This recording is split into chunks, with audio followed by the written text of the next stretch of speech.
Special intensive revision of electoral rolls అనేది ఏదైతే జరుగుతా ఉందో, ఇటీవల మీరంతా కూడా వెస్ట్ బెంగాల్, తమిళనాడు ఎలక్షన్స్ మీరంతా కూడా చూసే ఉంటారు. వెస్ట్ బెంగాల్ లో 91,00,000 11.9% ఓట్లు తీసేసిన, తమిళనాడులో 74,00,000 ఓట్లు తీసేయడం జరిగింది ఈ SIR సర్వేల ద్వారా. మమతా బెనర్జీ పోటీ చేసిన భవానీపూర్ అనే నియోజకవర్గంలో 45,982 ఓట్లు తొలగిస్తే 15,000తో మమతా బెనర్జీ ఓడిపోయింది. ప్రతి ఒక్కరూ జ్ఞాపకం పెట్టుకోమని చెప్తా ఉన్నమాట. అదే విధంగా తమిళనాడులో స్టాలిన్ పోటీ చేసిన కొలతూర్ అనే నియోజకవర్గంలో దాదాపుగా 71,000 ఓట్లను తొలగిస్తే ఆయన ఓడింది 8,000 ఓట్లతో ఆయన ఓడిపోయారు. ప్రతి ఒక్కరూ కూడా ఈ రెండు అంశాలను గుర్తుపెట్టుకోమని అడుగుతా ఉన్నా. అంతేకాదు, బెంగాల్లో తీసేసిన ఓట్లు 91,00,000 ఓట్లు తీసేస్తే 31,00,000 ఓట్ల తేడాతో ఆయన ఓడిపోయింది. తమిళనాడులో 74,00,000 ఓట్లు తీసేస్తే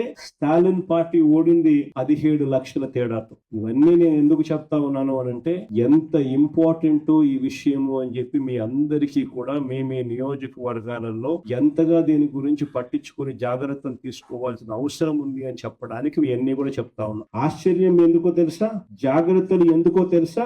కారణం ఏమిటి అంటే, మనమేమో ఓట్లు పెరగడం వల్ల ఓడిపోయినాం, అక్కడేమో ఓట్లు తీసేయడం వల్ల వాళ్ళు ఓడిపోయినారు. రెండే డేంజరే.